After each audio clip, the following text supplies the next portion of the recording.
Eu sempre acreditei que a paz de uma casa mora nos gestos pequenos. A toalha dobrada do jeito certo, o copo posto virado para baixo para não pegar poeira, o pano de prato trocado antes de receber visita. Na cobertura em Lourdes, em Belo Horizonte, a vida parecia seguir essa ordem silenciosa.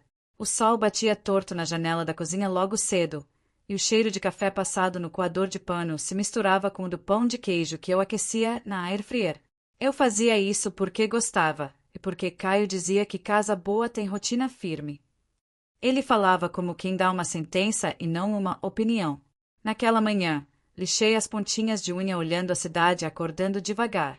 As ruas ainda vazias, um entregador passando com a mochila nas costas, a praça com os ipês amarelos empoeirados do inverno seco. Eu separava as vitaminas do Caio na tigelinha de cerâmica azul, magnésio, ômega, um comprimido sem graça que ele chamava de foco. O barulho leve da cafeteira parecia marcar o tempo exato de cada gesto. Caio saiu do quarto já de camisa passada, abotoando o punho enquanto conferia o celular. Beijou minha testa sem prestar atenção e apontou para a agenda aberta no balcão. Hoje tem jantar com o conselho, disse com a voz de palestra. Hotel no Belvedere. Lembra quem é quem? Assenti. Eu lembrava. Eu sempre lembro. Anotei do meu jeito. O presidente que coleciona relógios antigos, a esposa dele que vive perguntando de piso vinílico, o diretor financeiro que só gosta de falar do sítio em Tiradentes. Eu sabia os nomes dos netos, as alergias, os temas que evitavam, como quem prepara remédio caseiro para cada dor alheia. E veste aquela versão sua de elegante e tranquila, tá? Ele completou, apertando a tela do celular com o polegar. Nada de cores gritantes. Hoje é noite de números, não de cena. Dei um sorriso cordial. Elegante e tranquila era o código dele para um vestido que não chamasse atenção, cabelo sem movimento demais, maquiagem que parecesse pele de gente que dorme 8 horas. Escolhi um azul escuro que caía bem nos ombros e deixei o verde esmeralda, o que me acendia, quieto no cabide. Antes do jantar, passei no salão da Savassi. Escova levemente ondulada. Rímel só para dizer que estou acordada. Esmalte clarinho com nome de sobremesa. A manicure perguntou do meu trabalho, e eu respirei fundo antes de responder. Eu trabalho, sim. Trabalho lembrando aniversários, medindo os silêncios da mesa, enxugando o excesso de ego com pano úmido e carinho. É um ofício, não dá carteira assinada, mas sustenta muitos contratos invisíveis. O salão tinha televisão ligada num programa de fim de tarde. Uma psicóloga falava sobre limites.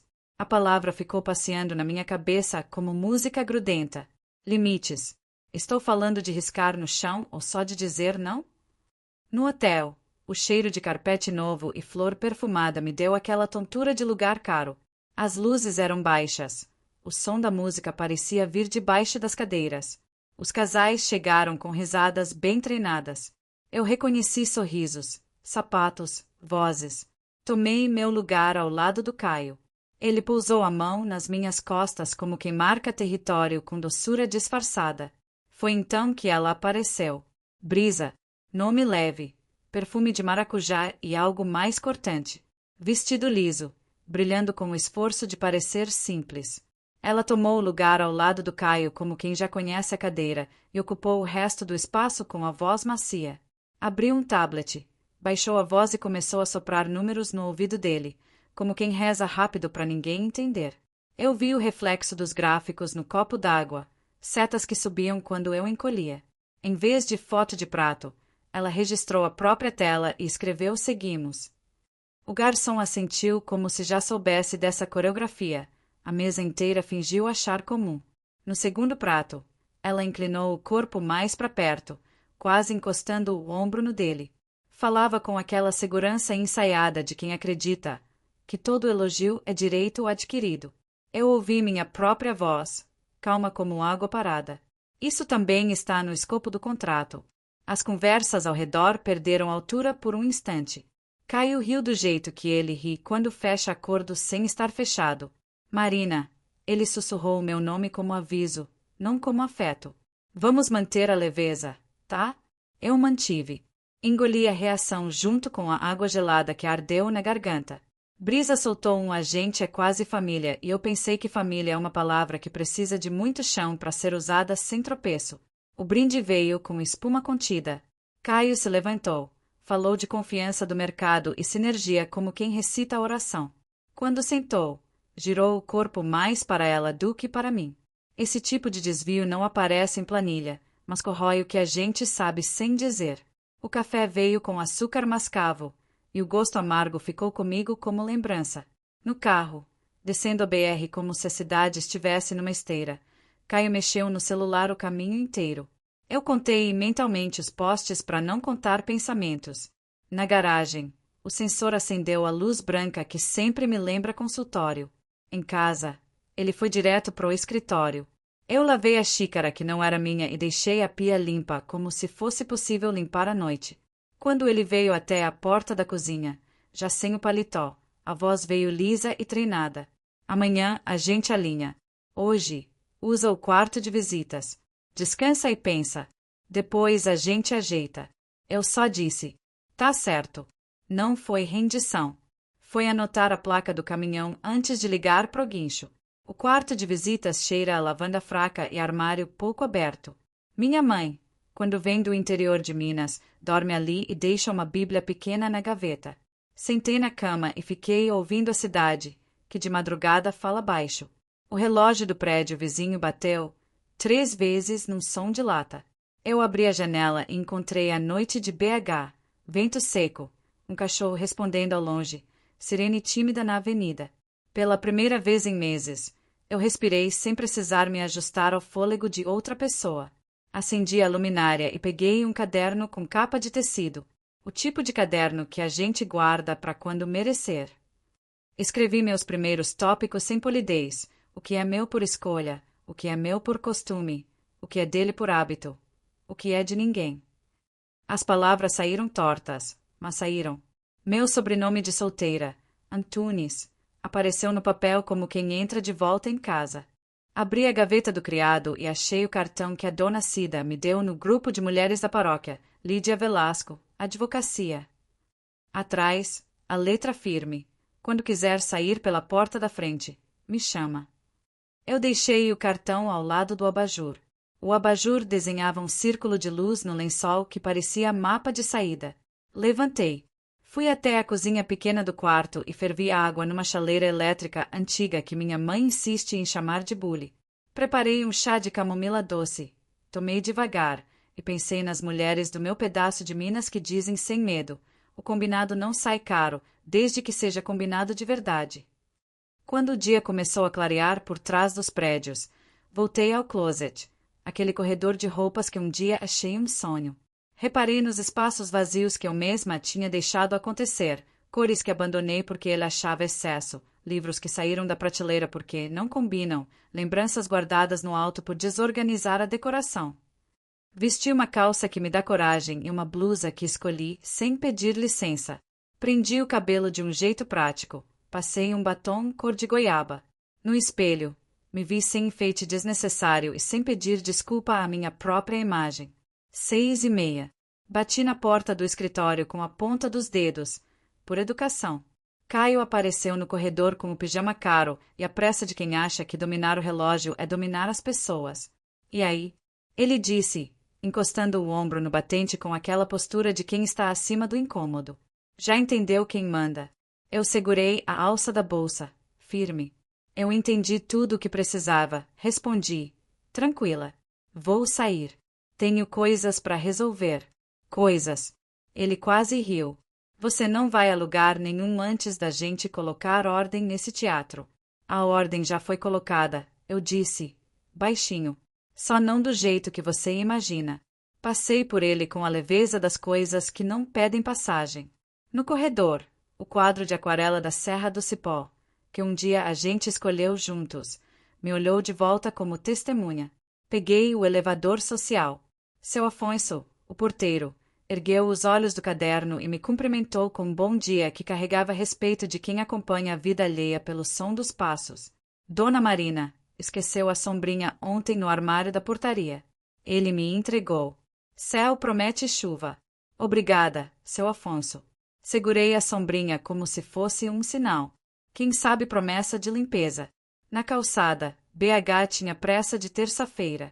O cheiro de pão doce da padaria da esquina veio em minha direção, junto com o rumor de ônibus freando.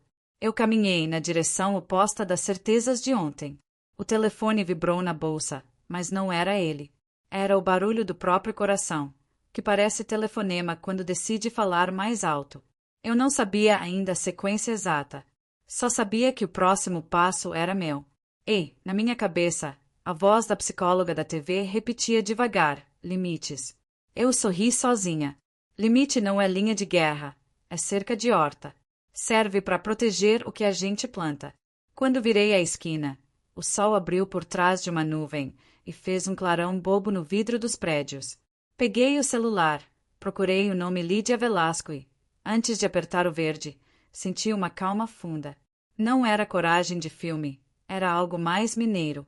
Era a certeza silenciosa de quem mexe o cafezinho devagar e diz: pois, agora vai. Toquei. A chamada completou. E eu ouvi minha própria voz, firme como quem se apresenta pela primeira vez com o nome inteiro. Lídia. É a Marina Antunes. A senhora tinha dito que, se eu quisesse sair pela porta da frente. Dei um meio sorriso, olhando o céu claro. Chegou a hora. A voz de Lídia atravessou o ruído da rua com uma calma que parecia ter sido treinada para resgatar gente em incêndio. Marina. Que bom que ligou. Eu. Não sei por onde começo.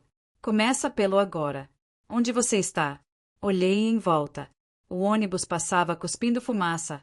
A calçada cheirava a chuva morna e padaria. Perto da Savassi. Ela sorriu do outro lado da linha. Dava para ouvir.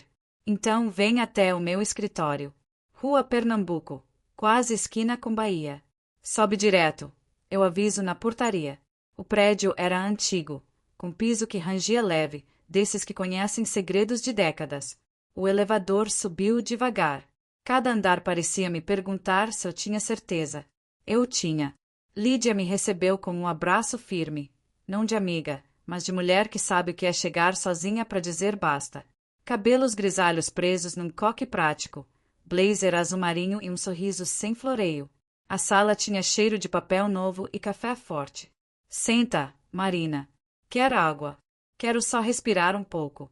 Ela me observou com a atenção de quem lê, sem interromper. Quantos anos de casamento? 12. E quantos de silêncio? Demorei para responder. Talvez 11,5. Lídia anotou algo num caderno e apoiou as mãos sobre a mesa. Antes de qualquer coisa, preciso que entenda, o silêncio pode ser estratégia, mas não pode ser moradia. Hoje, você fala. Eu escuto. Contei em blocos. O jantar, a moça do perfume doce, o quarto de visitas, o cartão esquecido. Ela não reagia com pena, reagia com método. A cada frase minha, um aceno pequeno, um rabisco. Quando terminei, ela disse apenas: você já começou. Abriu uma pasta grossa, tirou o formulário e empurrou na minha direção. Vamos listar o que é seu, de documento e de direito. Ele nunca me deixou ver extrato.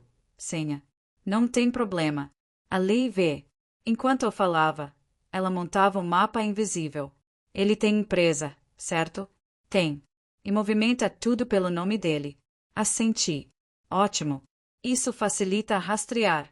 Homens que acham que controlam tudo deixam rastros porque confiam demais no próprio segredo. O jeito dela era frio e quente ao mesmo tempo. Prático como uma receita de bolo. Marina, você não vai confrontar. Vai agir. E vai fazer isso em silêncio. Saí do escritório com uma lista. Bancos, certidões, notas, documentos. Era uma caça, mas com coração. Lídia me deu também um conselho que grudou na pele. Quando o controle sai da mão dele, o medo muda de dono. Nos dias seguintes, aprendi a andar sem fazer barulho. Caio saía cedo pro escritório e voltava tarde, sempre digitando, sempre falando alto. Eu aproveitava o tempo entre o elevador dele e a tranca da porta para escanear papéis, fotografar contratos, anotar nomes de empresas. Descobri pastas com notas fiscais de vinhos importados, viagens de trabalho e uma planilha chamada Projeção Pessoal. Nela, o nome se repetia: Brisa Almeida Consultoria. O coração bateu rápido, mas a raiva veio limpa, quase lógica. Tirei foto, salvei num pendrive que comprei escondida na banca da esquina. À noite, enquanto ele dormia de bruços, o braço pesado por cima do travesseiro, eu fiquei olhando o teto. A luz da rua desenhava no teto um retângulo claro, como se o mundo dissesse: a saída é por aqui. Na semana seguinte, Lídia me recebeu de novo. Ela espalhou os papéis sobre a mesa como quem monta um quebra-cabeça. Aqui estão as transações. E aqui, os horários. Tudo casa com os dias em que ele dizia estar em São Paulo. Então era verdade. Era. Mas agora, é prova. Fechou a pasta com cuidado. Agora, precisamos de uma conta no seu nome. E de um endereço que não seja o dele. Fiquei em silêncio, pensando no apartamento, nos móveis que pareciam me olhar. Tenho a casa da minha mãe em Pará de Minas. Boa opção. Mas antes disso, vamos garantir que você saia em pé. Ela escreveu algo num papel e me entregou. Um corretor de confiança. Ele vai ajudar a separar suas coisas sem levantar poeira. Naquela noite, sentei na varanda. BH lá embaixo parecia outra cidade. Distante, bonita, indiferente. Caio estava trancado no escritório, falando alto no viva voz. Não, Brisa, não agora. Amanhã a gente vê isso. A palavra Brisa ricocheteou dentro de mim. Peguei o celular. O número de Lídia ainda aberto. Escrevi: precisamos agir antes do fim de semana. Ela respondeu em menos de 1 minuto. Amanhã, 8 da manhã. Café na minha sala. E Marina, leve coragem. O resto a gente imprime. O amanhecer chegou com o cheiro de pão fresco vindo da padaria do térreo. Vesti uma roupa simples, prendi o cabelo e saí antes de Caio acordar. No retrovisor do táxi, vi meu reflexo e percebi. Já não era a mulher do quarto de visitas. Era outra. Ainda com medo, mas com o mapa na mão. Lídia estava à espera, 2 canecas fumegantes sobre a mesa. Vai começar o movimento, disse, entregando uma pasta fina. Aqui dentro, instruções e contatos. Isso é perigoso. É libertador. Perigoso é continuar onde te mandam pedir desculpa por existir. Fiquei ali alguns segundos, segurando o envelope como quem segura um bilhete de fuga. E se ele descobrir? Então vai ser tarde demais. No espelho do corredor, antes de sair, vi o reflexo das duas, a mulher que planeja e a que obedeceu por anos. A primeira já estava ganhando forma. Na volta, o céu desabou em chuva. Entrei no prédio encharcada, mas leve. Seu Afonso levantou a cabeça e sorriu discreto. A senhora vai precisar de guarda-chuva novo, hein? Tô providenciando outro tipo de cobertura. Seu Afonso, respondi, e ele riu sem entender. Subi. Caio ainda não tinha voltado. Abri o notebook. Conectei o pendrive e comecei a organizar as provas. Enquanto os arquivos se copiavam, ouvi o trovão lá fora e pensei, tem coisa que só se limpa com tempestade. Quando o último arquivo terminou de carregar, apaguei o histórico, fechei o notebook e encostei a testa na janela fria.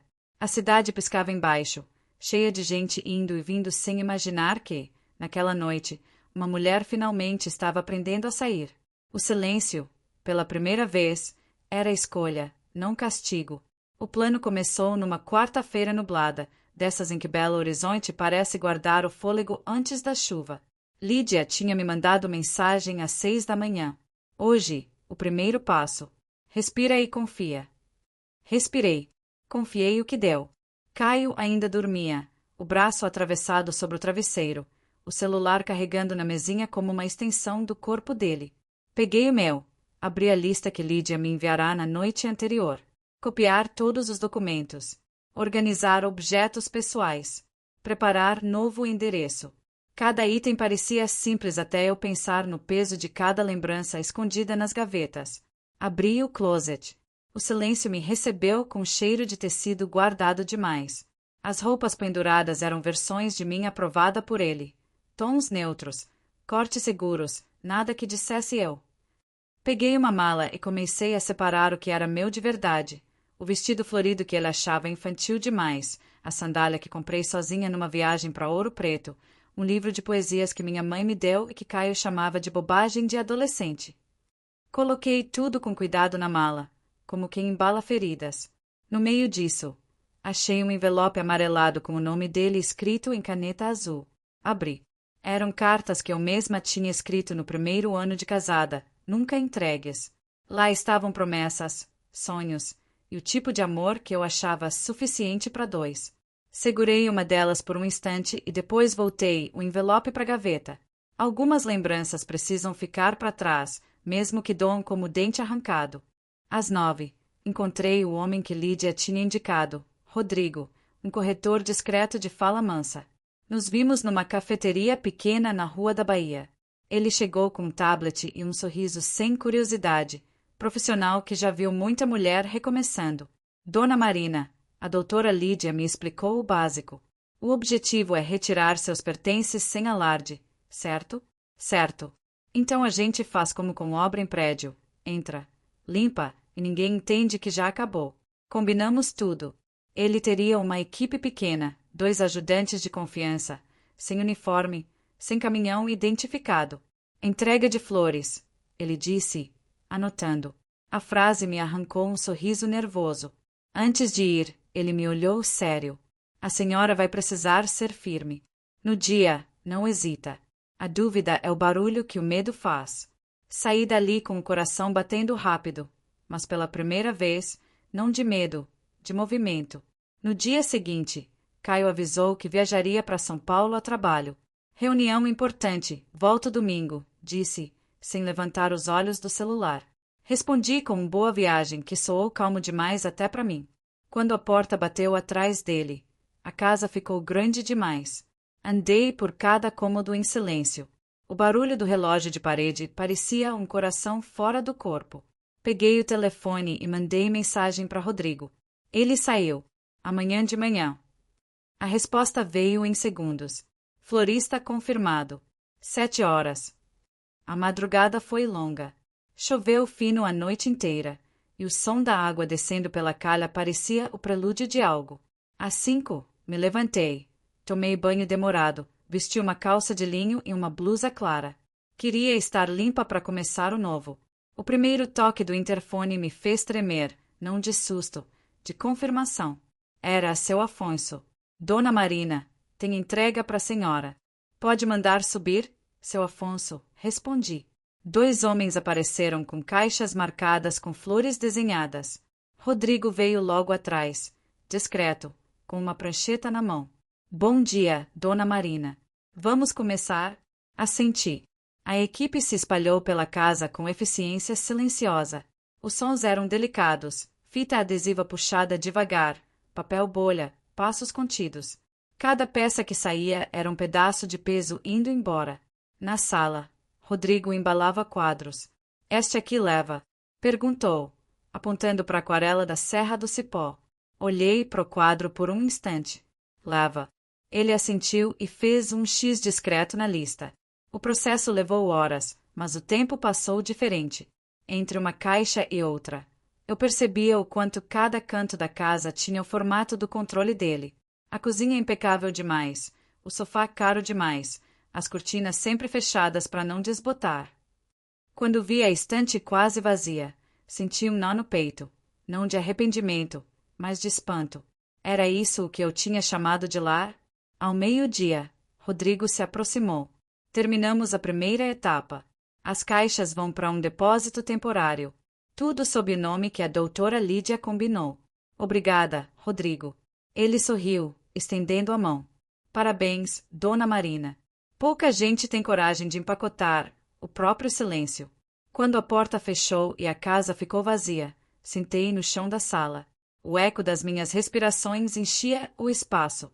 O chão frio contra as pernas, o cheiro leve de poeira, o som distante da cidade, tudo parecia parte de um ritual antigo. Olhei em volta. A cobertura agora parecia um cenário depois da peça. Sem aplausos, sem plateia. Levantei. Fui até o escritório dele. A mesa ainda cheirava a café e arrogância. Abri a gaveta de cima e encontrei o contrato da empresa, o laptop e uma pasta preta com o logotipo da firma. Deixei o laptop onde estava. Sobre a mesa, coloquei uma única folha, um pedido de divórcio datado e assinado. Em cima, o anel que um dia foi promessa. Por cima de tudo, um cartão pequeno com 6 palavras que eu escrevi à mão. Não é vingança. É restituição de paz. Olhei mais uma vez o espaço e senti algo se dissolver. Um medo antigo. Talvez. Peguei a chave da porta, travei o trinco e respirei fundo. O elevador chegou com aquele chiado metálico. Seu Afonso abriu o portão e sorriu como sempre. Indo viajar, Dona Marina. Indo voltar para casa, seu Afonso. Do lado de fora, o ar tinha cheiro de terra molhada. A cidade pulsava, viva, indiferente. Eu também estava viva. E, pela primeira vez em anos, indiferente ao que ele acharia disso. Quando o táxi dobrou a esquina da Avenida Afonso Pena, olhei para trás e vi o prédio ficando menor. Não senti culpa. Senti alívio. Na bolsa, um envelope com a escritura da casa da minha mãe e a chave do novo começo. O resto estava guardado no depósito. E o que era meu de verdade vinha comigo: coragem, nome e silêncio. O mesmo silêncio que antes me calava, agora me protegia. A estrada até Pará de Minas parecia mais longa do que lembrava. A chuva fina acompanhava o carro como se quisesse lavar o caminho junto comigo. Lá fora, o verde das montanhas mineiras se misturava ao cinza do céu, e eu senti que o mundo estava, enfim, respirando comigo, nem contra, nem a favor, apenas comigo. A casa da minha mãe ficava numa rua simples, cercada de jabuticabeiras. O portão rangia do mesmo jeito. Ela apareceu na varanda, o avental florido e o olhar que não precisa de explicação. Filha, disse apenas, abrindo os braços. O abraço dela foi o primeiro lugar seguro depois de muito tempo. Não houve perguntas. Nem sobre malas, nem sobre lágrimas. Ela apenas serviu café e me deixou ficar em silêncio. Esse era o tipo de amor que não cobra a versão dos fatos. Nos dias seguintes, o ritmo do interior me ensinou a desacelerar. Acordava cedo com o canto dos galos e o cheiro de pão de queijo no forno. Ajudava minha mãe a varrer o quintal, molhar as plantas, escolher feijão. Pareciam tarefas pequenas, mas nelas havia uma cura escondida, como se a terra puxasse da gente o que está podre e devolvesse o que ainda vive. De noite, sentava na varanda para ouvir o barulho dos grilos e escrever. Lídia me ligava de vez em quando, para atualizar o andamento do processo. A voz dela, firme e tranquila, me lembrava que eu já tinha feito o mais difícil, sair. O resto era reconstruir. Comecei a escrever sobre o que vivi, mas não como desabafo, como estudo. Anotei as formas do silêncio, as pequenas concessões, os gestos que pareciam amor e eram controle. Cada frase era um espelho limpo. Com o tempo, percebi que não escrevia sobre ele, escrevia sobre mim. Um dia, Dona Cida, a vizinha da esquina, passou para me chamar para o grupo de mulheres da igreja. Tem um encontro toda quinta, minha filha. A gente conversa, reza, ri e chora um pouco. Cura é isso, né? Um bocado de choro e outro de riso. Fui. Na primeira roda, contei só um pedaço. Saí de um casamento difícil e tô recomeçando.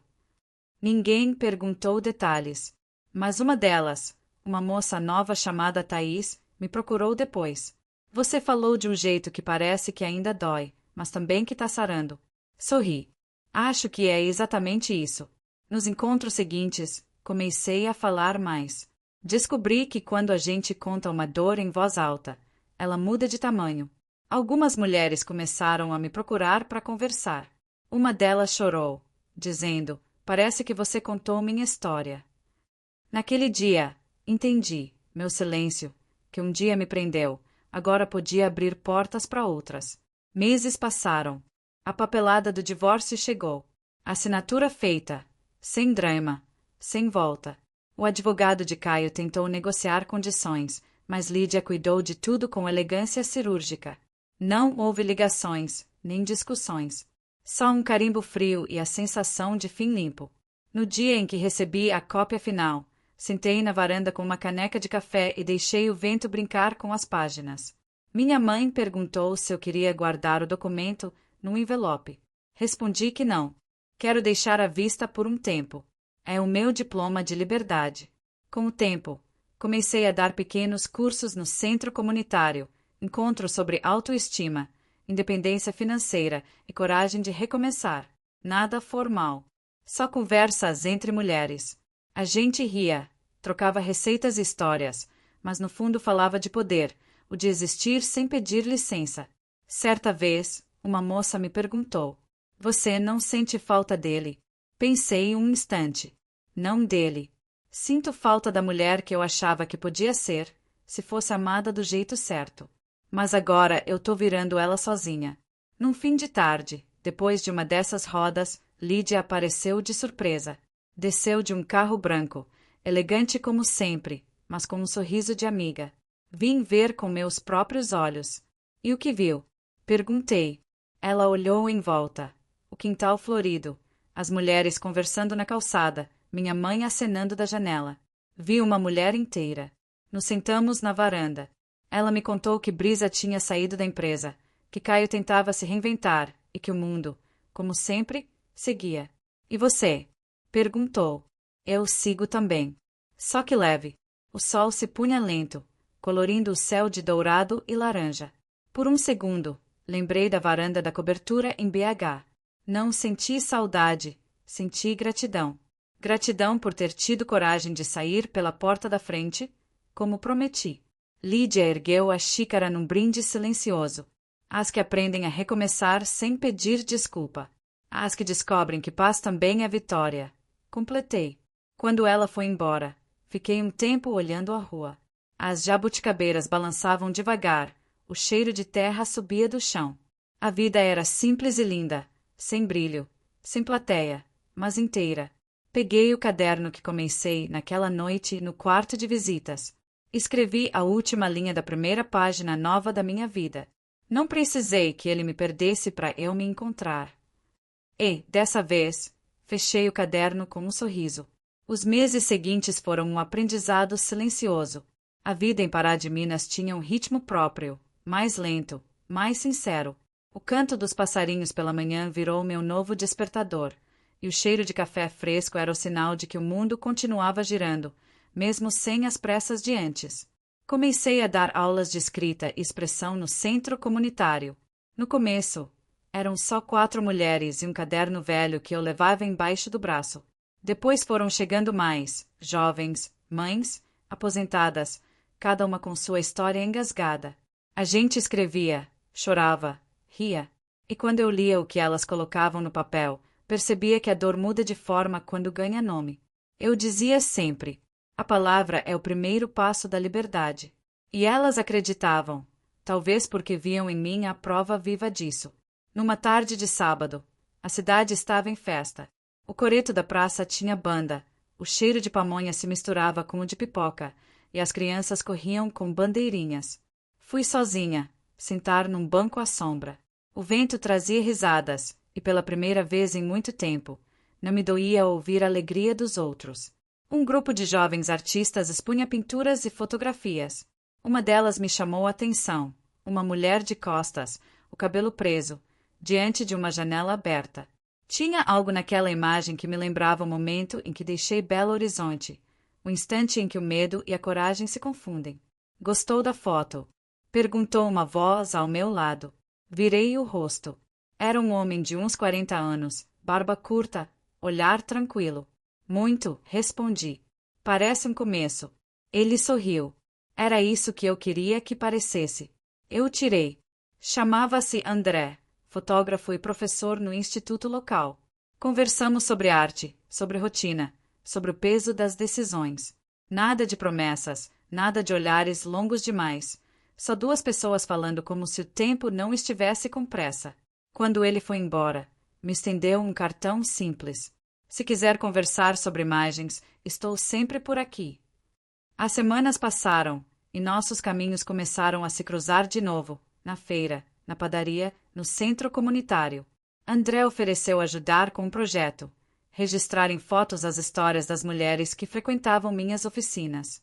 Cada uma delas tem um rosto e um silêncio que merecem ser vistos, disse ele. Aceitei. Trabalhamos juntos sem pressa. Ele fotografava, eu guiava as conversas. A cada retrato, uma história. E no meio daquelas vidas, eu fui descobrindo que não precisava mais me proteger o tempo todo. Uma tarde, depois de uma sessão, ele me mostrou uma das fotos. Era eu, rindo, distraída, o cabelo preso de qualquer jeito, o sol batendo de lado. Você nem percebeu quando tirei, disse ele. Olhei a imagem por um tempo e sorri. Acho que é a primeira vez que me vejo sem medo. O projeto cresceu. A prefeitura se interessou e organizamos uma exposição chamada Mulheres em Voz Alta. O salão da escola encheu. As fotos penduradas nas paredes contavam histórias de força, perda, renascimento. No meio delas, a minha. Não com legenda de dor, mas com a frase que escrevi meses antes no meu caderno. Não precisei que ele me perdesse para me encontrar. Quando terminou o evento, uma das mulheres me abraçou chorando. Você deu nome para a coragem que eu não sabia que tinha. Abracei de volta. A gente só empresta voz umas para as outras. Naquela noite, de volta para casa, sentei na varanda com uma xícara de chá. O céu estava limpo, cheio de estrelas. A brisa morna tocava o rosto. Pensei em Caio, em tudo que ficou para trás, e percebi que ele já não era mais parte da minha história. Só um capítulo que me ensinou a escrever os seguintes. Peguei o caderno e abri na última página. Escrevi: a liberdade não é o fim da dor. É o começo da paz. E, pela primeira vez, não chorei depois de escrever. Apenas sorri. Um ano depois, a vida tinha um novo ritmo. Eu já não contava os dias desde que saí de Belo Horizonte. Agora contava as sementes que plantava no quintal, os textos que escrevia, as mulheres que conhecia. O projeto Mulheres em Voz Alta cresceu. As fotos e histórias rodaram outras cidades, chegaram até uma universidade em São João del Rei. Um editor entrou em contato. Queria transformar as histórias em um livro. No começo, hesitei. Escrever sobre mim, sobre tudo, parecia reabrir cicatrizes que já tinham virado pele nova. Mas Lídia disse: escrever não é reviver. É escolher o que fica. Comecei, devagar. Cada página era um pedaço da minha travessia, não sobre dor, mas sobre reconstrução. Contei sobre o café com minha mãe, sobre o silêncio que um dia me engoliu, sobre o dia em que aprendi que paz não é ausência de ruído, e sim presença de verdade. O livro saiu meses depois, com o título simples: A Casa que Silenciava. Na capa, uma janela aberta. No lançamento, o auditório da Biblioteca Municipal estava cheio. Mulheres de todas as idades, rostos conhecidos das oficinas, olhares emocionados. Quando chegou minha vez de falar, respirei fundo. A voz ainda tremia, mas era minha. Um dia, comecei, me disseram que eu devia aprender a ser leve, quieta, discreta. Fiz isso por anos, achando que leveza era silêncio. Mas hoje eu entendo, leveza é quando a gente fala sem medo. Quando o que pesa é o que ficou para trás. Aplausos. Não barulhentos, sinceros, redondos, cheios de calor. Vi Lídia no fundo da sala, sorrindo com aquele olhar de missão cumprida. Vi minha mãe chorando baixinho. E vi André, com a câmera pendurada no pescoço, registrando aquele momento, o meu momento. Depois do evento, fiquei sozinha na praça, olhando o coreto iluminado. O vento mexia nas folhas das jabuticabeiras, e eu pensei em tudo que já tinha sido. Não era final feliz de novela, era real. A vida continuava simples, com dias bons e outros nem tanto. Mas agora eu sabia, mesmo quando o silêncio voltasse, ele seria escolha, não prisão. Peguei o caderno, o mesmo, aquele do quarto de visitas, e escrevi a última linha. Recomecei como quem abre janela, sem saber o que entra, mas certa de que o ar precisa mudar. Fechei o caderno, olhei para o céu e sorri. O vento levou um pedaço do meu cabelo pro rosto. E, pela primeira vez, senti que o silêncio, enfim, tinha som de paz.